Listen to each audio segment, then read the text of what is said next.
Olá pessoal, vamos dar continuidade agora ao primeiro momento da nossa aula. Falei um pouco sobre a poesia de Hesíodo, a poética do poeta, como se constrói essa obra, falei um pouco da poesia arcaica, e finalizei falando que mesmo com a formulação escrita da obra, essa obra não foi passada oralmente, ela foi realmente escrita, mas Hesíodo respeitou muitas das características da oralidade, como frases prontas, estruturas prontas. Nós temos versos completamente idênticos em momentos diferentes da obra. Nós temos os epítetos, que são qualificações dadas aos heróis, aos deuses, no caso aqui, aos deuses, que são próprios de cada um, peculiares a cada característica dos deuses. Nós temos aí expressões formulares, como Zeus porta-égide, como eu falei da última aula, Zeus tonítruo, Zeus pai dos deuses e dos homens, enfim. Tem uma série de jogo mnemônico, jogo de memorização bem interessante que os poetas arcaicos utilizavam, que os aedos utilizavam para poder construir o seu discurso mítico, o seu discurso literário. Existem os catálogos também, até Quintiliano, um estudioso aí, um filósofo muito conhecido, disse agressivamente que a poesia de Hesíodo, a Teogonia, não passa de um catálogo de deuses, que na verdade não é. Hesíodo, se você for com um olhar muito mais profundo, Hesíodo tem uma filosofia, tem uma construção filosófica, tem uma construção metafísica, e uma construção de fato de uma sociedade. Então, dadas as circunstâncias, que na época da poesia arcaica não existia filosofia, nós temos a religião como base filosófica, levando em consideração que a religião grega, como nós já falamos, não tem uma doutrina, não é uma religião doutrinada, é uma religião que parte exatamente dessa natureza. Os gregos são naturalistas, naturalmente, e eles partem aí dessa visão de mundo. Então, hoje eu vou começar aqui com vocês com a leitura, vou fazer a leitura. Peço que antes de tudo, eu vou sempre pedir para que vocês acompanhem na hora que eu estiver trabalhando aqui a obra, para que a gente não perca o foco, porque assim, é uma obra relativamente difícil, até porque a tradução do Gerard Torrano, apesar de ser uma tradução bem fiel, uma tradução bem próxima do grego, exatamente por isso se torna bem complicada. Ele é um pouco erudito demais, ela tem certa erudição. Então eu quero que vocês me acompanhem na leitura, E que eu vou sanando algumas dúvidas, quanto ao mito, e depois eu vou apresentar para vocês a estrutura que eu fiz dessa primeira parte do proêmio, o Hino às Musas. Então vamos lá. Teogonia, proêmio, Hino às Musas. Pelas musas heliconíades comecemos a cantar. Elas têm grande e divino o monte Helicon, em volta da fonte violácea com pés suaves, dançam e do altar do bem forte filho de Crono. Banharam a tenra pele no perimesso, ou na fonte do cavalo, ou no olmio divino, e irrompendo com os pés fizeram coros belos ardentes no ápice do Helicon. Daí, precipitando-se ocultas por muita névoa, vão em renques noturnos lançando belíssima voz.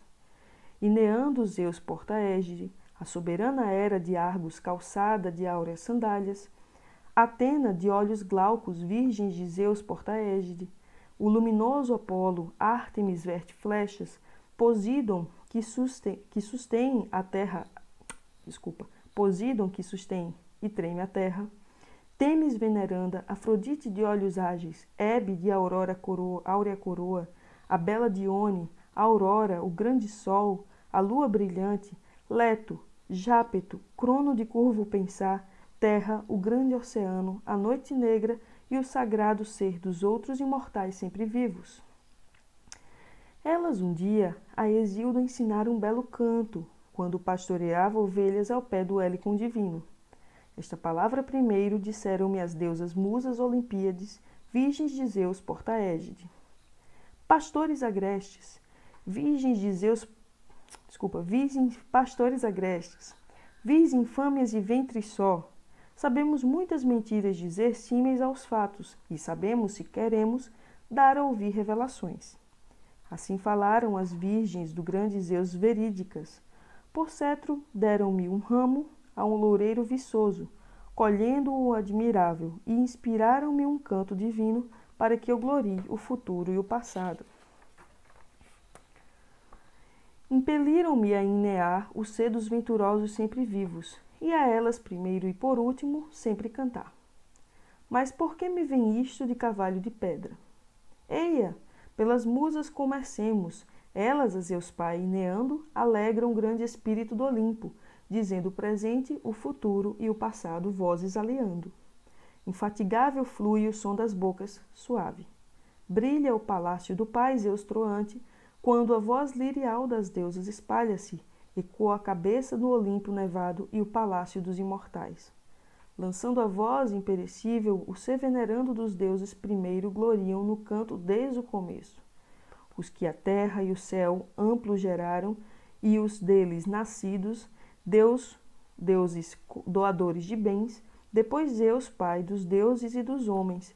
No começo e fim do canto ineiam as musas, o mais forte dos deuses e o maior em poder, e ainda o ser de homens e de poderosos gigantes. Ineando alegram o espírito de Zeus no Olimpo, musas Olimpíades, virgens de Zeus portaégide. Na Piéride gerou-as, da união do pai Cronida, memória rainha nas colinas de Eleutera, para oblívio de males e pausa de aflições. 9 noites teve uniões com ela o sábio Zeus, longe dos imortais, subindo ao sagrado leito. Quando girou o ano e retornaram as estações com as mínguas das luas, e muitos dias findaram, ela pariu 9 moças, concordes, que dos cantares têm o desvelo do peito e não triste ânimo. Perto do ápice altíssimo do nevoso Olimpo, aí os seus coros luzentes e belo palácio. Junto a elas, as graças e o desejo têm morada nas festas. Pelas bocas amável voz lançando, dançam e gloriam em partilha e hábitos nobres de todos os imortais, voz bem amável lançando. Elas iam ao Olimpo exultantes com a bela voz, imperecível dança. Em torno gritava a terra negra ao inearem. Dos pés amável, ruído erguia-se ao irem a seu pai. Ele reina no céu, tendo consigo o trovão e o raio flamante. Venceu no poder o pai Crono e aos imortais bem distribuiu e indicou cada honra. Isto as musas cantavam, tendo o palácio olímpio, 9 filhas nascidas de grande Zeus. Ali vem os nomes das deusas, né? das musas. Que eu vou ler em grego, tá? Mas aí vocês têm os nomes da tradução. Por que eu vou ler em grego? Porque os nomes delas, na verdade, é em grego. A gente procura sempre falar os nomes dos deuses como uma transliteração do grego para o português. Contudo, eu não entendo por que já Torrano decidiu traduzir, né? Mas os nomes são os seguintes. Cleio, Euterpe, Taleia, Melpomene, Terpsícore, Erato, Polímnia, Urânia e Calíope. São os nomes delas. São 9 musas. A tradução: glória, alegria, festa, dançarina, alegra coro, amorosa, inária, celeste e bela voz, que dentre todas vem à frente. Ela é que acompanha os reis venerandos, a quem honram as virgens do grande Zeus, e dentre reis sustentados por Zeus vêm nascer. Elas lhe vertem sobre a língua o doce orvalho, e palavras de mel fluem de sua boca. Todas as gentes o olham decidir as sentenças com reta justiça, e ele, firme, falando na ágora, logo à grande discórdia cônscio põe fim. Pois os reis têm prudência, quando as gentes violadas na ágora perfazem as reparações facilmente. A persuadir com brandas palavras. Indo à assembleia, como a um deus, o propiciam pelo doce honor e nas reuniões se distingue. Tal das musas o sagrado dom dos homens. Pelas musas e pelo golpeante Apolo, há cantores e citaristas sobre a terra. E por Zeus, reis. Feliz é quem as musas amam, doce de sua boca flui a voz. Se com angústia no ânimo recém-ferido, alguém aflito mirra o coração, e se o cantor serve das musas, e neia a glória dos antigos e os venturosos deuses que tem no Olimpo, logo esquece os pesares e de nenhuma aflição se lembra, já o desviaram os dons das deusas. Alegrai, filhas de Zeus, dai ardente canto, gloriai o sagrado ser dos imortais sempre vivos, os que nasceram da terra e do céu constelados, da noite trevosa, os que o salgado mar criou. Dizei, como no começo deuses e terra nasceram, os rios, o mar infinito impetuoso de ondas, os astros brilhantes e o céu amplo em cima. Os deles nascidos deuses doadores de bens, como dividiram a opulência e repartiram as honras, e como no começo tiveram rugoso Olimpo. Dizei-me isto, musas que tendes o palácio olímpio, desde o começo, e quem dentre eles primeiro nasceu. Então aqui a gente finaliza a leitura dos 115 versos, tá, do hino às musas, né, do proêmio aqui da Teogonia. Então, primeiramente, eu vou passar para vocês, tá, a divisão que eu fiz desse primeiro momento, né? Então, vocês marquem aí no PDF de vocês, né, ou no papel, quem imprimiu, enfim.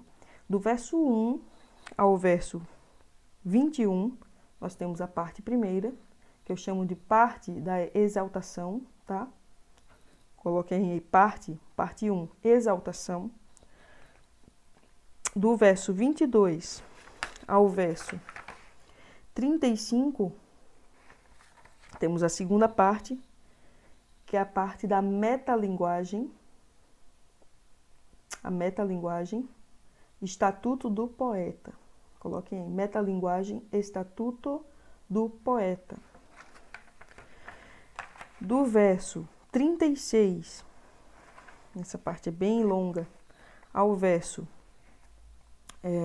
79, desculpa, ao verso, é isso mesmo, 79, nós temos a parte 3, exaltação. Segunda parte aí da exaltação. Do verso 80 ao verso 90, 91, 92, 93, tá? Do verso 80 ao verso 93, temos aí a parte 4, o dom da palavra, rei. O dom da palavra, rei. Só uma questão, pessoal, voltem aí para a segunda parte. Metalinguagem, parte da metalinguagem, né? O estatuto do poeta, vocês coloquem assim, dom da palavra, poeta, embaixo, certo? Porque eu vou estabelecer aí uma ponte entre essas duas figuras que aparecem aí relacionadas ao canto da musa, né? A palavra da musa. Do verso 94 ao verso 103, 94 ao verso 103, nós temos o quinto ponto, tá? Aí vocês colocam aí a função da poesia épica. Relacionada a essa função, nós vamos falar um pouco sobre a memória, a verdade, o esquecimento e o prazer, né? Que são 4 pontos aqui que ele toca. E do ponto 104 ao 115, nós temos aí o prólogo e a invocação, certo? São os 2 pontos que a gente vai discutir na nossa próxima parte da aula, ok? Coloquem aí esses 6 pontos. Primeiro, exaltação. Segundo, o dom da palavra, o poeta. Terceiro, exaltação, parte 2, né? Quarto, nós temos o dom da palavra, o rei. Quinto ponto, nós temos aí a função da poesia épica. E o 6º ponto, prólogo e invocação, certo? Essa é a minha divisão, dividi o proêmio da Teogonia nessas 6 partes, e nós vamos discutir um pouco de cada uma delas na próxima parte da nossa aula.